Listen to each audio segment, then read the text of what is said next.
طرف چلتے ہیں غزوہ بدر. جب اس طریقے سے چھوٹی چھوٹی لڑائیوں کی تیاریاں بھی ہو گئی ہوئی تھی، مسلمانوں کی پریکٹس بھی ہو گئی تھی، چھوٹے چھوٹے ان کو لشکر بنا کے ان کی ٹریننگ بھی اچھے طریقے سے نبی پاک صلی اللہ علیہ وسلم خود بھی کر چکے تھے اور ان کو چھوٹے چھوٹے لشکروں میں نکال کے بھی کر چکے تھے. اور اس کی ایک بہت بڑی وجہ یہ بھی بنی کہ مدینے کی باہر ایک چراگاہ تھی، یعنی جہاں پہ اونٹ یا اور چیزیں مسلمانوں کی یا اور لوگوں کی پھرتی تھیں، وہاں اونٹ وغیرہ. تو مکے والوں نے اپنے کچھ بندے بھیجے اور وہاں سے وہ مال لوٹ کے فرار ہو گئے. جب اس طرح کی بھی کچھ چوریوں کی اور چھاپے مار کے مسلمانوں کو لوٹ مار کرنے کی کاروائیاں مکے والے کروا رہے تھے، تو اس کے لیے پھر جنگ کی ٹریننگ بہت ضروری تھی اور اللہ تعالیٰ نے اسی لیے جنگ کی اجازت بھی دے دی ہوئی تھی. ہوا یہ کہ جب اس طرح کی چھوٹی چھوٹی کاروائیاں مکے والے بھی کر رہے تھے اور ادھر سے مسلمان مدینے کے لوگ بھی تیاری کر رہے تھے جنگ کی، تو ہوا یہ کہ ایک بہت بڑا لشکر ابو سفیان کے انڈر جو ہے وہ، یا ابو سفیان کا لشکر جو ہے وہ آ رہا تھا، بتایا جاتا ہے شام یا کسی علاقے سے آ رہا تھا. تو اس نے بدر کے قریب مقام سے بھی گزرنا تھا. تو اللہ تعالیٰ نے مسلمانوں کو بشارت بھی دی ہوئی تھی کہ انہوں نے اس طریقے سے جہاد کا بھی ان کو آرڈر ہوا تھا اور اللہ کی طرف سے نصرت کا بھی اعلان تھا، یعنی مدد کا، نصرت کہتے ہیں مدد کو، اس کا بھی اعلان تھا. لیکن ہوا یہ کہ مسلمانوں نے جب ابو سفیان کے لشکر کی طرف، یا اس کا جو وہ تجارتی قافلے کا لشکر تھا جس میں بتایا جاتا ہے کہ ہزاروں کے حساب سے اونٹ تھے یا 1000 کے قریب اونٹ تھا اور بہت سارا سامان تھا، جنگی بھی اور دوسرا تجارت کا سامان بھی تھا. مسلمانوں کا یہ پلان تھا کہ وہ کسی طریقے سے اس لشکر کو قابو کر لیں اور ادھر سے زیادہ سارا مال غنیمت بھی ان کو مل جائے بغیر جنگ کیے، کیونکہ اس کے ساتھ بہت زیادہ جنگ کرنے والے لوگ نہیں تھے. چند سمجھ لیجئے لوگ تھے جو کہ سمجھ لیجئے اسپیشل گارڈز ہوتے ہیں کسی لشکر کو، اس کو سمجھ لیجئے سیکیورٹی پرووائڈ کرنے کے لیے یا گارڈ کرنے کے لیے. لیکن ہوا یہ کہ ابو سفیان کو بھی خبر مل گئی کہ اس طریقے سے مسلمان تیاری کریں جنگ کی اور ہمارے لشکر پہ اٹیک کرنے کی. اس نے کیا کیا، اس نے بھی اپنی اسٹریٹجی یوز کی. اس نے اپنا ایک بندہ بھیجا مکے کے اندر، بڑے برے طریقے سے اس کو زخمی کر کے یا اس کے اونٹ کو زخمی کر کے، اور بھیجا کہ اپنے ہائے ہمارے ساتھ بہت برا ہو جائے گا کیونکہ ادھر پورے مکے والوں کا سامان تھا اس لشکر کے اندر، ٹھیک ہے. تو ان کو ڈرایا کہ مسلمان اس پہ اٹیک کر دیں گے اور تمہارا سب کچھ لوٹا جائے گا، تم لوگ دیکھ لو، اب تمہاری مرضی ہے، مسلمانوں کے اوپر اٹیک کی تیاری کرو. ادھر ابو جہل اور دیگر جو ان کے بڑے بڑے سردار تھے ان کے بھی سامان تھا. تو انہوں نے سوچا کہ یہ موقع اچھا ہے،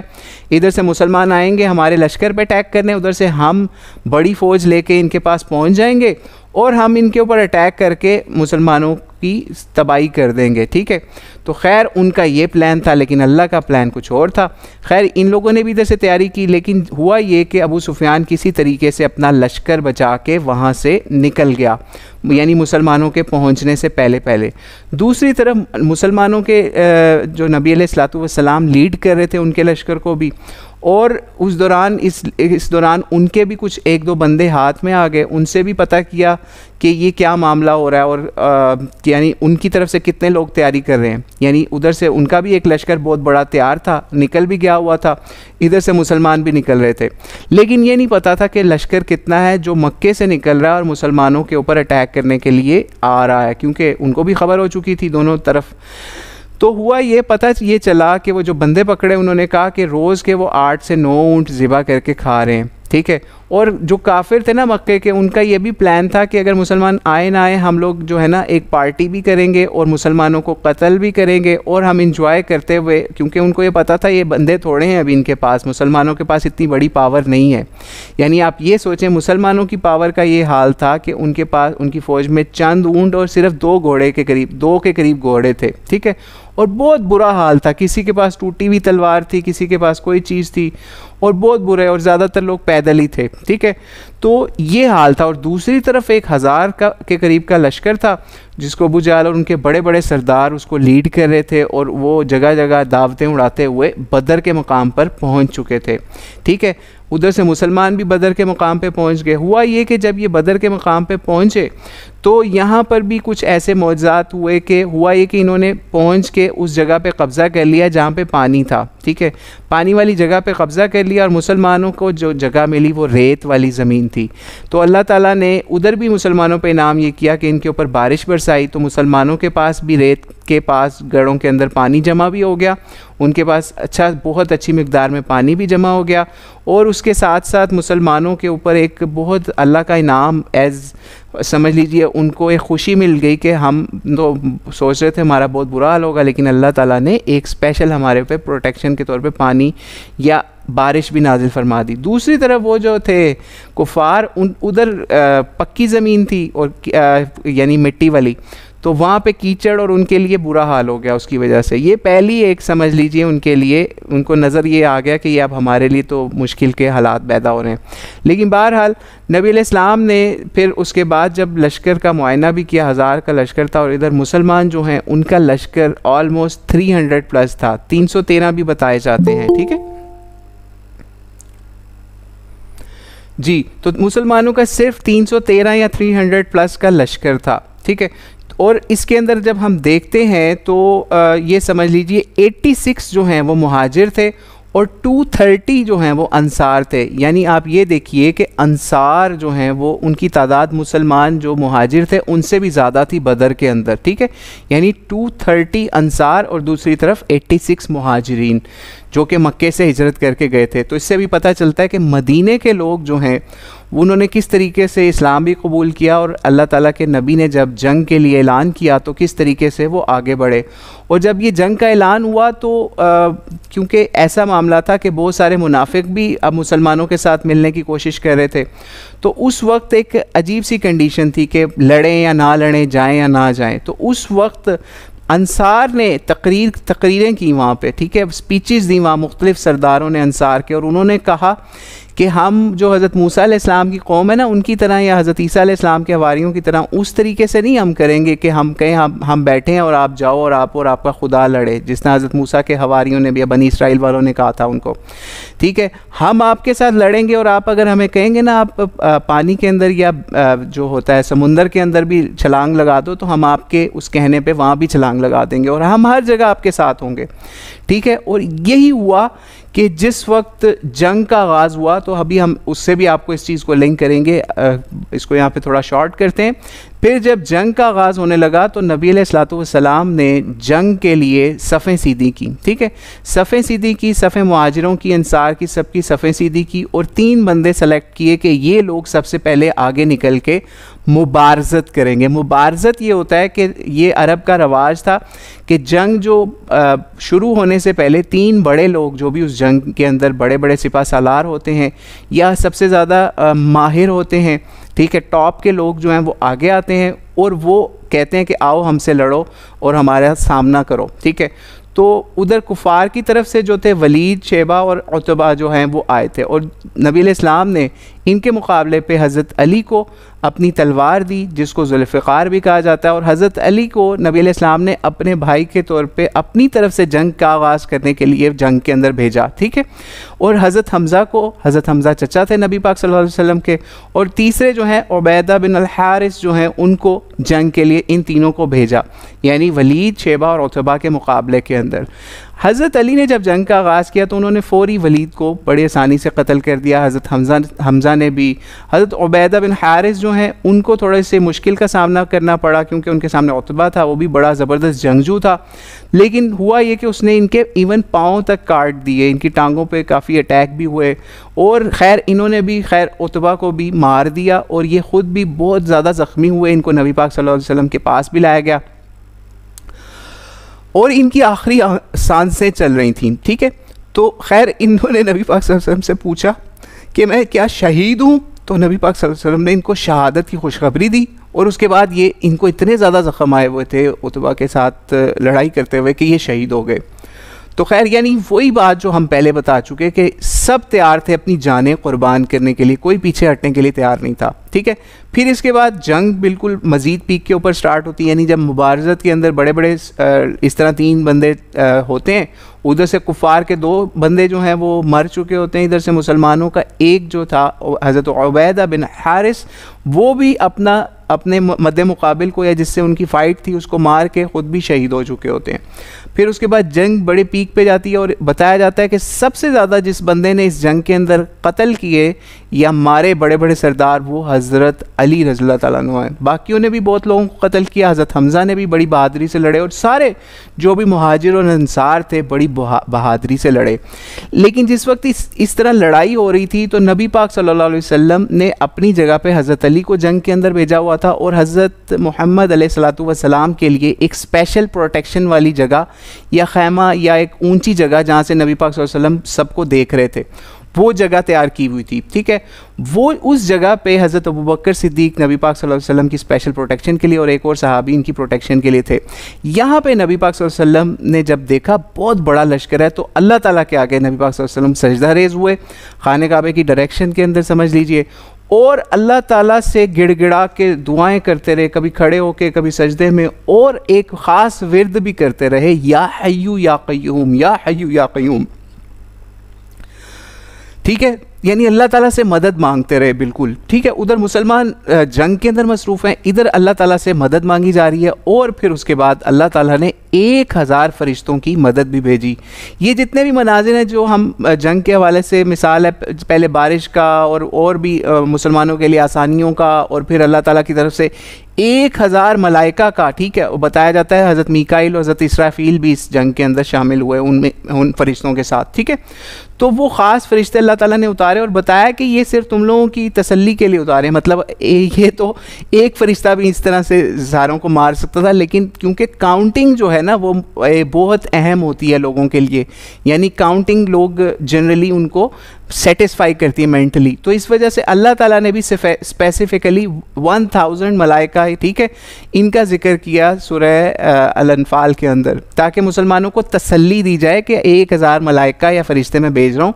اور پھر انہوں نے مارا, اچھے طریقے سے قتل بھی کیے جو ان سے کفار تھے. ٹھیک ہے, اور بتایا ہی جاتا ہے کہ 24 بڑے بڑے سردار جو ہیں ان کو قتل کیا گیا اس جنگ کے اندر. ٹوٹل جو مرے وہ 70 تھے, یعنی ان سب کو ملا کے 70 جو ہیں وہ گرفتار ہوئے. اللہ تعالیٰ کی طرف سے نبی پاک صلی اللہ علیہ وسلم کی دعا کے اوپر اسپیشل اللہ تعالیٰ کی طرف سے مدد بھی آئی. اور اس کے بعد جو لوگ گرفتار ہوئے آلموسٹ 70 لوگ جو ہیں وہ گرفتار بھی ہوئے, اور جو بڑے بڑے سردار قتل ہوئے اس کے اندر 7 جو بڑے بڑے نام ہیں, امیہ, عتبہ, شیبہ, ولید, ابی بن خلف اور عقبہ بن ابی معیط. یہ بڑے بڑے نام جو ہم نے بتائے نا, اور ابو جہل بھی, یہ وہ لوگ تھے. یہ وہی حدیث کے اندر یہ بھی آتا ہے کہ جس وقت یہ وہی 7 لوگ تھے جن کے ابھی ہم نے نام آپ کو گنوائے, کہ جس وقت نبی علیہ السلام خانہ کعبے کے قریب نماز پڑھ رہے تھے مکے کے دور کے اندر, تو انہوں نے آپ کے اوپر اوجڑی ڈال دی تھی. ٹھیک ہے, آپ کو پتہ ہے جو بکرے کا ویسٹ ہوتا ہے, ٹھیک ہے, اس کو نبی علیہ السلام کے اوپر ڈال دیا تھا اوجڑی خون اور غلاظت سے, یا پھر جو بھی ویسٹ تھا اس سے بھری ہوئی, اور بڑا انہوں نے مذاق اڑایا تھا. تو اس وقت بی بی فاطمہ نے, یعنی نبی علیہ السلام کی جو بیٹی تھی, انہوں نے بھی ان کو بہت برا بھلا کہا تھا, اور نبی پاک صلی اللہ علیہ وسلم نے بھی ان کے لیے بد دعا کی تھی. آپ کو یاد ہوگا ہم شروع کی ایپیسوڈز کے اندر یا کلاسز کے اندر وہ بد دعا بھی بتا چکے ہیں, اللہم علیک بقریش, اس طرح کر کے نبی علیہ السلام نے بد دعا کی تھی. تو وہ سارے ساتوں کے ساتوں بڑے بڑے سردار جو نبی علیہ السلام کا مذاق اڑا رہے تھے وہ بدر کے کنویں کے اندر پھر گرے ہوئے لوگوں نے دیکھے. ٹھیک ہے, تو یہ پھر اس طریقے سے ان لوگوں کو سب کو جو ہے وہ قتل کیا گیا. اور یہاں پہ ایک اور چیز جو ہم پہلے مس کر گئے وہ آپ کو یہاں اور بھی بتا دیں کہ جس وقت جنگ یہ سٹارٹ ہونی تھی نا, اس سے پہلے بھی اللہ تعالیٰ نے بہت ساری ان کے لیے کچھ ایسے خواب بھی مسلمانوں کو کے لیے خوابوں کے ذریعے سے بھی مدد کی, جس سے ان کے دلوں میں رعب بھی بیٹھا. یعنی اس طرح سے دلوں میں رعب بیٹھا کہ نبی پاک صلی اللہ علیہ وسلم کی ایک پھوپھی تھی عاتقہ, جو کہ مکے کے اندر تھیں. ٹھیک ہے, جنہوں نے بعد میں اسلام بھی قبول کر لیا تھا. حضرت عباس بھی مکے میں ہی تھے, یہ لوگ بھی جنگ میں شامل نہیں ہوئے. لیکن ان کی جو پھوپھی تھی نبی علیہ السلام کی عاتقہ, ان کو ایک خواب آیا کہ اس طریقے سے ایک اونٹ پہ ایک بندہ آیا اور بڑی سی چٹان اس نے ان کفار کے اوپر یا مکے والوں کے اوپر دے ماری, اور اس سے ہر قبیلے کے لوگ جو ہیں ان میں سے ان کا ڈیمیج ہوا ہے. تو یہ بدر سے پہلے کا واقعہ ہے. تو اس سے جب یہ خواب بیان ہوا اور وہ پھیل گیا پورے مکے میں, تو وہ لوگوں نے ڈر گئے, کیونکہ وہ خوابوں کے بارے میں کافی سمجھتے بھی تھے. تو ان کو یہی لگا کہ کوئی بڑا ہمارا نقصان ہونے والا ہے. لیکن بہرحال ان کو جب یہ بات پہنچی تو انہوں نے سوچا کہ ہو سکتا ہے مسلمانوں کا نقصان ہو, تو پھر بھی وہ جنگ سے باز نہیں آئے تھے. ٹھیک ہے, اور ان کا پلان یہی تھا, دیکھیں اگر صرف اور صرف کاؤنٹنگ کے اوپر جائیں کہ 1000 ورسز 300 پلس یعنی 313,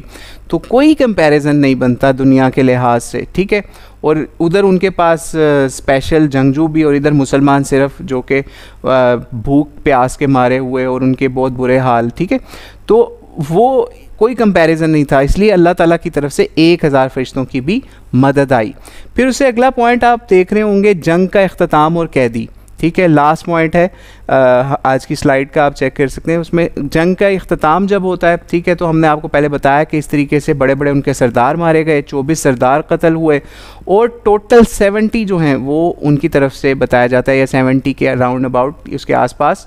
لوگ ان کے کفار کے مارے گئے. اور اسی طریقے سے اگر ہم مسلمانوں کی بات کریں تو مسلمانوں کے 14 جو ہیں وہ شہید ہوئے، جس کے اندر سے 6 مہاجرین تھے اور باقی انصار تھے، جن میں سے 2 کا تعلق اوس سے تھا، 6 کا تعلق خزرج سے تھا، خزرج سے، ٹھیک ہے. تو یہ کمپیریزن تھا، یعنی بہت ہیوی ان کو نقصان ہوا تھا، اور بڑے بڑے ان کے سردار بھی قتل ہوئے. تو جب یہ قتل ہوئے تو ان کی جو یہ مسلمانوں میں سے جس وقت قتل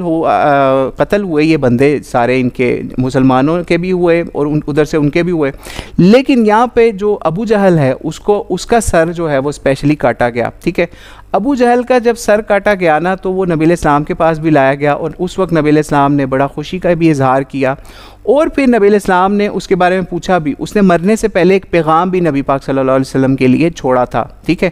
جس کو صحابی رسول غالباً عبداللہ بن مسعود تھے، آئی تھنک، انہوں نے اس کا سر کاٹا تھا، یا ایک اور صحابی نے.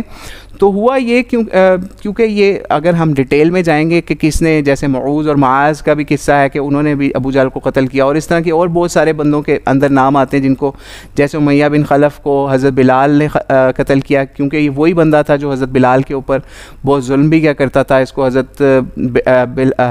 عبد الرحمن بن عوف نے قتل سے بچانے کی بھی کوشش کی، لیکن انہوں نے پھر بھی اس کو قتل کر دیا. تو بڑا اسلام کا وہ بھی دشمن تھا. اگر ہم اس طرح کے چھوٹے چھوٹے جنگ کے اندر کے واقعات کی بات کریں تو وہ بہت لمبا ہو جائے گا، بلکہ ہم آپ کو سجیسٹ کریں گے، ہماری ایک اور ویڈیو ہے، اگر جب ہم یہ ویڈیو اپلوڈ کریں گے تو اس میں اس کا انشاءاللہ لنک بھی آپ کو پرووائڈ کر دیں گے، جس کے ہم نے غزوہ بدر کے اوپر سارا ڈیٹیلڈ اس کے اوپر ایک لیکچر ریکارڈ کروایا ہوا ہے، تو وہ آپ ضرور دیکھیے گا. تو خیر جنگ کا جب اینڈ ہوا تو یہ اس کا سر بھی نبی اسلام کے پاس ابو جہل کا بھی لایا گیا، اور اس کا بھی پوچھا گیا کہ اس کا کیا معاملہ بنا. اس کا بتایا گیا اس نے فلاں نے قتل کیا، 2 لڑکے تھے انہوں نے قتل کیا، اور سر جو ہے وہ اس وقت کاٹا گیا جب اس کے آخری سانس تھے. تو یہ ایسا بندہ تھا، کہتا میرا جو سر نیچے سے کر کے کاٹنا تاکہ وہ صحیح بڑا سا لگے، یعنی وہی لگے کہ بہت بڑا کوئی سردار تھا، اس کا صحیح طریقے سے سر کاٹنا. اور اس نے پیغام بھی دیا کہ ان کو پیغام بھی دے دینا نبی علیہ السلام کو کہ میں نے کلمہ نہیں پڑھا، یعنی اس نے کلمہ بھی نہیں پڑھا تھا پھر بھی. اور نبی علیہ السلام نے اس وقت یہ بات فرمائی کہ یہ فرعون سے بھی زیادہ سمجھ لیجیے ہماری امت کا فرعون ہے. یعنی حضرت موسیٰ علیہ السلام کا فرعون جو تھا، اس کا جب آخری وقت آیا نا، اس نے دیکھا کہ موت آ گئی اور سارا، تو اس نے کہہ دیا تھا آمنت برب موسیٰ و ہارون، یعنی میں اللہ کے اوپر ایمان لایا جو موسیٰ اور ہارون کا رب ہے. لیکن اس کا اس وقت ایمان قبول نہیں ہوا، ٹھیک ہے. تو ابو جہل اس سے بھی بڑا دشمن تھا اسلام کا، کہ اس نے مرنے کے اوپر بھی اسلام قبول نہیں کیا، ٹھیک ہے. یعنی اس لیول کا گرا ہوا یہ شخص تھا، فرعون سے بھی کہیں ایک لیول اوپر کا بندہ تھا، ٹھیک ہے، ظلم کے اندر بھی اور اپنے تکبر کے اندر بھی، کہ آخری وقت تک بھی اس نے اسلام نہ قبول کیا، اس لیے پھر اس کا اسپیشل سر کاٹا گیا. باقی لوگوں کے سر نہیں کاٹے گئے. اور اس وقت ایک اور چیز آپ کو بتائیں کہ ویسے نارمل باقی جنگوں کے اندر لوگوں کے سر نہیں کاٹے جاتے تھے مسلمانوں کی طرف سے نارملی، ٹھیک ہے. یہ بعد میں روایت قائم ہوئی کہ لوگوں کے سر کاٹ کاٹ کے لے کے جائے جاتے تھے، لیکن یہ سمجھ لیجئے پہلے کسی کافر کا سر جو ہے وہ ابو جہل کا اس طریقے سے کاٹا گیا اور نبی علیہ السلام کے پاس اس کو لے جا کر دکھایا گیا. لیکن بعد میں یہ پھر روایت اس طریقے سے نہیں رہی، ٹھیک ہے، یعنی فل اس کو لاش کا سر نہیں کاٹا جاتا تھا،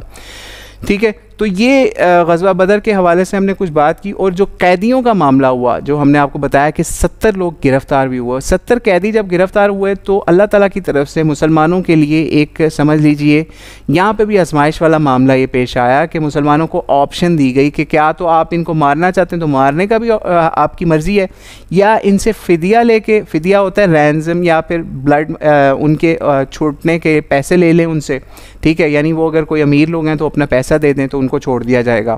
تو اس کے لیے 1000 to 4000 درہم جو ہے وہ بھی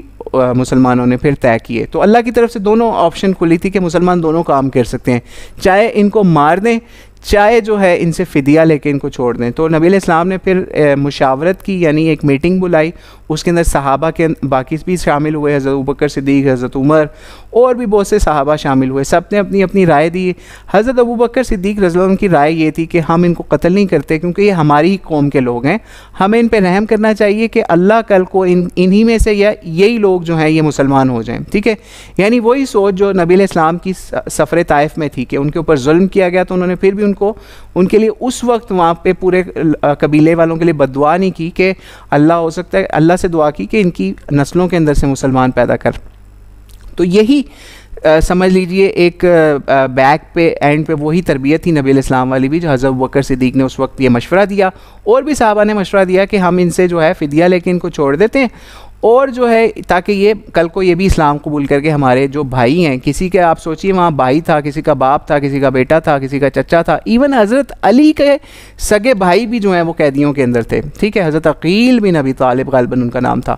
تو وہ بھی ان میں تھے. تو خیر جب حضرت عمر کی باری آئی مشورہ دینے کی, تو انہوں نے کہا اے اللہ کے نبی آپ ان سب کو مار دیں یا ان کی گردنیں اڑوا دیں. ٹھیک ہے, اور جو جس کا رشتہ دار ہے نا اس کو اس کا رشتہ دار دیں, تاکہ ہم اس کی اپنے رشتہ داروں کی گردن کاٹیں, اور تاکہ ہمارا رشتہ جو ہے اصل تو اسلام سے, ٹھیک ہے, یہ تو ہمارے خونی رشتہ دار تو کوئی رشتہ نہیں ہے, اصل رشتہ اسلام والا ہے. انہوں نے سجیشن دی حضرت عمر نے. خیر اور لوگوں نے بھی سجیشنز دیں, لیکن بعد میں کنسنسس کے ساتھ نبی علیہ السلام نے یہ فیصلہ کیا کہ ہم جو ہے ان سے فدیہ لیں گے, یعنی 1000 to 4000 کا فدیہ طے ہوا. اور اگر کسی کے پاس فدیہ نہیں ہے, پیسے نہیں ہیں, کم ہے, وہ 4000 کی بجائے 4000 کی بجائے 1000 دے دے یا اس سے بھی کم دے دے. اور کچھ لوگوں کو بغیر فدیہ لے کے بھی چھوڑنے کا بھی آرڈر آیا, جو بہت زیادہ غریب تھے, جو ویسے ہی آ گئے تھے جنگ میں ان کے ساتھ. ٹھیک ہے, ان کو اس طرح سے بھی چھوڑنے کا آرڈر ہوا. لیکن جو لوگ ان میں پڑھے لکھے بھی تھے, کچھ لوگ ان میں پڑھے لکھے بھی تھے, ان کے لیے یہ تھا, اور ان کے پاس اگر پیسہ نہیں ہے, ٹھیک ہے, اب مکے اور مدینے والوں کو پتہ ہوتا تھا کہ ان کے علاقوں کے اندر پڑھے لکھے کون ہیں. ٹھیک ہے, تو ان کے لیے تھا کہ وہ 10 لوگوں کو یا 10 بچوں کو, مدینے والوں کے 10 بچوں کو پڑھائیں,